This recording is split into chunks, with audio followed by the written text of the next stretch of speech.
నేడు సమాజంలో మానవుడు ఎంత అభివృద్ధి చెందినా కానీ నరరూప రాక్షసుడుగా తల్లి గర్భంలో పెరుగుతున్నటువంటి శిశువుని తల్లి గర్భంలోనే హతమారుస్తున్నాడు. స్కానింగ్ల ద్వారా లింగ నిర్ధారణ పరీక్షలు చేసి తల్లి గర్భంలో పెరుగుతున్నటువంటి ఆడ శిశువుని తెలియగానే కడుపులోనే హత్య చేసేస్తున్నాడు, గర్భంలోనే శిశువు యొక్క హత్య చేస్తున్నాడు.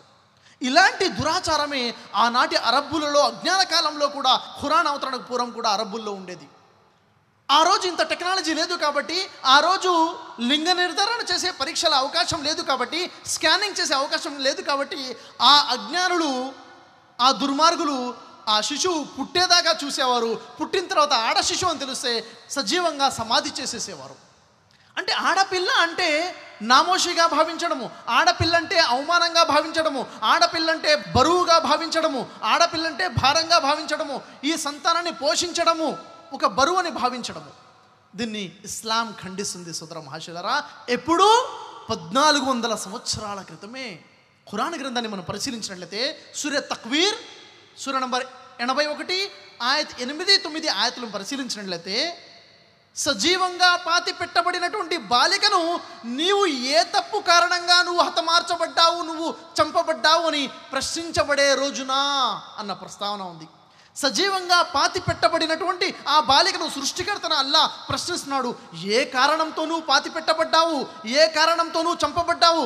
వాస్తవానికి ప్రశ్న ఆ బాలిక కాదు, ఆ బాలికను పాతి పెట్టినటువంటి తల్లిదండ్రులను దేవుడు ప్రశ్నిస్తున్నాడు.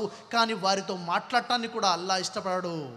సమాజంలో నైతికాల పరివర్తన రావడం కోసం కూడా ఇస్లాం బోధనలు అందజేసింది.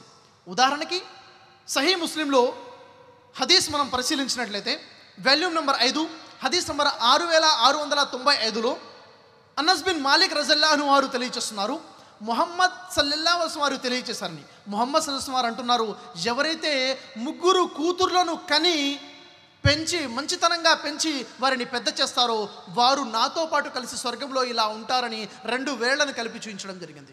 ప్రశ్నించేవారు ప్రశ్నించారు, ఓ అల్లాహ్ యొక్క ప్రవక్త, 2 కూతుర్లే ఉంటే, 1 కూతురే ఉంటే అంటే 2 కూతుర్లు ఉన్నా కానీ 1 కూతురు ఉన్నా కానీ వారిని మంచితనంగా పెంచి పోషించి పెద్ద చేస్తే వారు నాతో పాటు స్వర్గంలో కలిసి ఉంటారు అని తెలియజేశారు.